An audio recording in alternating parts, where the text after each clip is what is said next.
Salam saudara-saudara, berjumpa kembali bersama dengan saya dalam kasih-Nya. Apa kabar kita semua? Saya berdoa kabar kita selalu baik-baik saja. Amin. Video kali ini saya mau bagikan bagi kita cuplikan terkait saudara kita Brian yang mengatakan di podcast Om Deddy Corbuzier dengan jelas mengatakan bahwa orang baik yang tidak menyembah Yesus maka dia akan belum tentu masuk neraka. Saudara kasih Tuhan, seolah-olah ada keselamatan di luar Yesus Kristus. Saudara kasih Tuhan, kita akan mendengar apa yang dikatakan oleh Elia Mir bahwa kita, saudara, dihukum atau masuk neraka bukan karena tidak menyembah Yesus, tetapi karena dosa kita itu sendiri. Saudara, seperti apa cuplikan? Langsung kita simak dulu cuplikan berikut ini. Jafar yang hidupnya baik banget bakal masuk neraka hanya karena dia tidak bilang gua percaya sama Yesus Kristus. Oke. Hai semuanya, salam damai sejahtera bagi kita semua. Assalamualaikum dan salve. Ya, dalam video ini saya mau menanggapi seseorang bernama Brian Siawarta. Dalam pernyataan beliau di kanal YouTube-nya Om Deddy Corbuzier beberapa waktu lalu, ya, beliau mengatakan bahwa beliau adalah seorang Kristen. Nah, saya disclaimer dulu, saya harap ini lewat di beranda atau mungkin sampai pesan saya kepada Brian Siawarta. Nah, apapun pesan yang akan saya sampaikan dalam video ini, saya tidak membangunnya atas dasar kebencian. Justru karena saya mengasihi Anda, mengasihi semua orang yang mendengarkan Anda, mengenai kabar berita yang perlu kita sampaikan kepada semua orang, yakni adalah Injil Kerajaan Allah.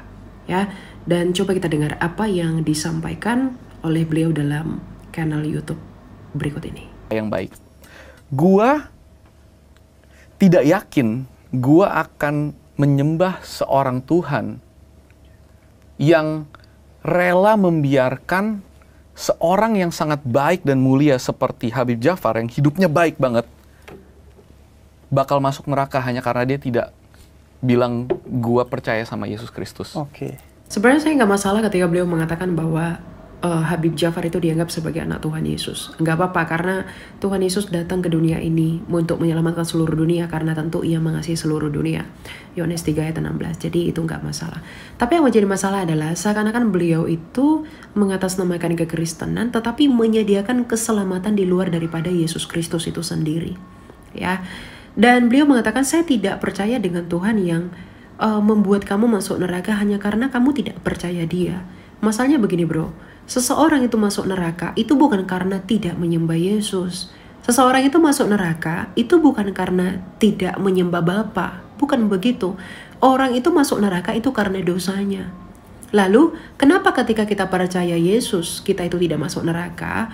Karena iman kita kepada dia, bahwa dia telah menggantikan kutuk atau kematian atau hukuman yang seharusnya kita terima. Jadi manusia itu masuk neraka itu bukan karena nggak menyembah Yesus, tapi karena dosa mereka sendiri. Nah, ketika kita percaya kepada Yesus, maka kita dibenarkan dan dikuduskan karena ia telah menggantikan kita di dalam kematiannya di kayu salib. Makanya Tuhan Yesus berkata dalam Yohanes 8 ayat 24, sebab jikalau kamu tidak percaya bahwa akulah dia, kamu akan mati dalam dosamu. Gitu loh. Jadi orang itu masuk neraka itu bukan karena enggak sembah siapa, tapi karena mereka tidak beroleh pembenaran. Sedangkan kita yang percaya kepada Yesus, kita dibenarkan, kita dikuduskan. Jadi kematiannya yang adalah penghukuman itu menggantikan penghukuman yang seharusnya kita terima di alam maut. Gitu loh. Jadi gak heran dalam Kisah Rasul 4 ayat 12 dikatakan, tidak ada nama yang diberikan kepada siapapun di bawah kolong langit ini yang olehnya kita beroleh keselamatan selain daripada nama Yesus. Jadi memang hanya Yesus yang menyelamatkan dalam iman kekristenan. Jadi jangan kamu tawarkan di luar Kristus ada keselamatan. Coba deh kamu bayangkan, kalau kamu menganggap orang yang baik, begitu saleh, itu bisa masuk ke dalam surga dan dia menolak Kristus. Lalu bagaimana dengan dosanya? Apakah dia tidak dihukum atas dosanya juga? Oke, dia berbuat baik banyak, tapi kan dia juga berbuat dosa yang banyak. Apakah Tuhan hanya mengupahi dia surga atas perbuatan baiknya, tetapi tidak menghukum dia atas dosanya? Jadi orang sebaik apapun tetap masuk neraka. Kenapa? Karena ada dosa yang harus dia terima hukuman, akibat atau ganjarannya. Ya, jadi keselamatan itu hanya di dalam Kristus. Emang kurang baik apa sih orang Farisi? kurang baik apa orang Yahudi, kurang taat apa mereka atas ritual keagamaan mereka. Tapi Kristus mengatakan mereka juga celaka dan binasa. Gimana?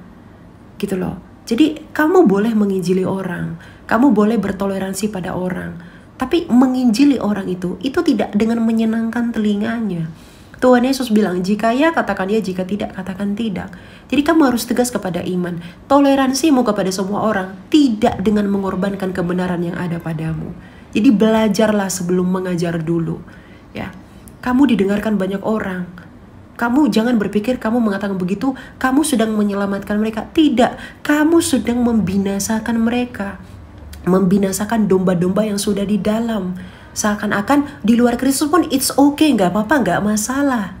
Gitu loh. Ya, jadi sampaikan imanmu dengan baik. Sampaikan dengan benar yang menurut kitab suci. Bukan menurut tafsir pribadi kita sendiri. Kebohongan itu emang manis, sedap didengar. Tetapi itu membinasakan. Tapi kejujuran itu pahit. Tapi mengobati kita. Kalau memang seperti yang kamu katakan itu benar, bahwa di luar Kristus pun kamu nggak apa-apa, yang penting kamu berbuat baik, dia tidak akan menghukummu dan lain-lain. Kamu sebenarnya tidak sedang menyelamatkan mereka. Kamu sedang membinasakan mereka. Kamu tidak menyelamatkan mereka, kamu membiarkan mereka dengan hukuman yang akan mereka terima setelah kematian mereka. Lagi pula, kalau apa yang kamu katakan itu benar, coba kamu hayati dalam hatimu. Kamu tidak sedang meninggikan Kristus. Kamu sedang menginjak-injak darahnya itu. Kalau memang perbuatan baik itu mampu menyelamatkan, ya, untuk apa darahnya tertumpah bagimu? Untuk apa dia datang bagi kita semua? Untuk apa Tuhan itu mengutus firman-Nya menjadi manusia agar mati bagi kita manusia? Kalau perkataanmu itu benar. Sejak dulu bapak-bapak gereja begitu mempertahankan iman bahwa tidak ada keselamatan di luar Kristus sampai mengadakan konsili berturut-turut. Hanya untuk mengatakan bahwa keselamatan hanya dalam Kristus. Lalu kamu dengan gampangnya mengatakan, enggak kok. Jadi bertobatlah sebelum terlambat. Tuhan mengasihimu dan menyayangimu. Beritakanlah Injil yang benar, bukan Injil yang palsu, yang membinasakan. Nah, saudara-saudara, itulah dia cuplikan. Baru saja kita mendengar cuplikan tadi. Jadi saudara kasih Tuhan, kita dihukum. Orang-orang dihukum dan masuk neraka bukan karena tidak menyembah Yesus, tetapi karena dosanya. Saya setuju dengan apa yang dikatakan oleh Elia Miron, karena firman Tuhan berkata dalam Roma 3:23, semua orang telah berbuat dosa dan telah kehilangan kemuliaan Allah. Jadi perlu kita garis bawahi. Yang pertama, semua sudah berbuat dosa dan telah kehilangan kemuliaan Allah. Apakah orang baik berbuat dosa? Tentu. Apakah orang yang sangat baik berbuat dosa? Tentu. Saudara kasih Tuhan, dalam Roma 6:23 dikatakan, tetapi upah dosa ialah maut. Jadi saudara dikasih Tuhan, akibat daripada dosa ini, sebaik apapun seseorang, dia pasti akan masuk neraka dan dihukum. Saudara, tetapi kenapa saudara manusia diselamatkan? Ya, dia diselamatkan saudara karena dibenarkan oleh darah Kristus. Jadi lewat penyaliban Yesus dan lewat Yesus mati, bangkit, itulah saudara yang membuat kita sebagai orang-orang percaya yang percaya kepada Yesus beroleh hidup yang kekal. Itu sebabnya dikatakan dalam 1 Yohanes 5:13, kita yang percaya kepada Yesus anak Allah pasti memperoleh hidup yang kekal. Dan dikatakan juga dalam Roma 10:9-10, jika kau mengaku dosamu, jika kita mengaku, jika kita, ya dikatakan dalam Roma 10:9-10, ya, jika kamu mengaku dengan mulutmu bahwa Yesus adalah Tuhan dan percaya dalam hatimu Allah telah membangkitkan Yesus dari kematian, maka kamu akan diselamatkan. Yohanes 14:6, Yesus jalan satu-satunya ke surga. Kisah Rasul 4:12, Yesuslah satu-satunya keselamatan. Jadi perlu kita garis bawahi bahwa orang-orang berdosa sebaik-baik apapun, mereka akan dihukum dan masuk neraka. Tetapi orang-orang berdosa yang percaya kepada Yesus Kristus, mereka akan beroleh pembenaran karena Yesus Kristus. Kiranya lewat video ini kita semua mengerti tentang kekristenan. Tapi satu lagi perlu saya sampaikan kepada kita, ketika kita sudah dibenarkan oleh Kristus, maka kita perlu berbuat baik kepada semua orang. Tuhan memberkati kita. Shalom.